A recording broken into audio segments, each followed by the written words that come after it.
I am bringing this YouTube video to show you how I went from this black bedroom set to this white, clean, minimal style bedroom set. I searched the internet to find a DIY on painting furniture from black to white, and there was none, so here it is. All the products I used for this project I got from Walmart. I used this husky plastic drop cloth to cover the ground and carpet so I could paint, a paint tray, a sand sponge, and clear gloss spray paint.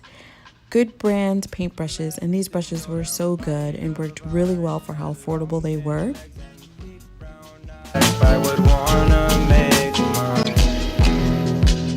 We started off by painting the nightstand first just to see how it would come out. The first thing we did was clean it off and then took our sand sponges and started to sand down the nightstand. Our plan was not to change the texture of the nightstand, but to remove the shiny and sleekness of it. As you can see, the drawer on the left is not sanded and the one on the right is. So this is the look that you would be going for. After we were done sanding, we were going to wipe all of our sanded pieces down with a wet cloth and allow it to dry, which doesn't take long at all. Then we began to paint. A few tips is we painted in one direction and we didn't pile on too much paint so that by the time we applied paint everywhere, it was dry and we could proceed with another coat. For each piece, it took about 3 coats to look completely white. The first 2 coats dried instantly, but the third coat took maybe about 45 minutes to an hour. Here's what it looks like after 2 coats and our look after 3. There is no way we could ever be what you plan to be.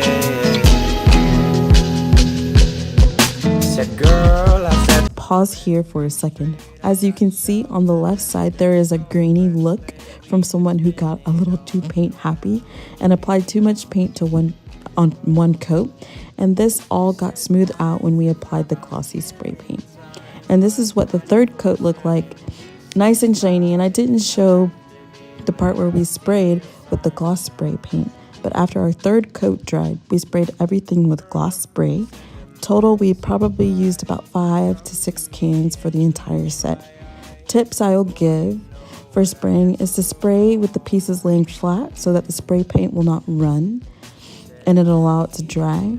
I found spraying the furniture with gloss really added that finished look to the furniture, and it didn't allow it to look like a homemade job. And it corrected some of the spots that were messed up due to fingerprints or nips. So I highly recommend using the gloss spray to finish it off. You home, I'll make you mine, and you'll never be alone. She said 9 to 5. I followed the same steps for all the pieces except when I got to the headboard. Because we were moving and we were on a time frame that weekend, I had painted the headboard. It was raining, so I had to do my project inside my son's room. So I laid the drop cloth down, turned the fan on, and got to work with that. With that being said, it took 3 coats and it turned out the exact same. The only difference that I noticed is with the items that were sanded, I could pretty much be as rough as I wanted with it, and the paint did not come off at all. But with the headboard, it was nicked when we moved and the paint was removed very easily. And you can probably point it out, the nick at the end. Other than that, there was no difference between the sanded and unsanded furniture pieces. About killing time, but 24/7, 365, right after be where I feel your sunshine.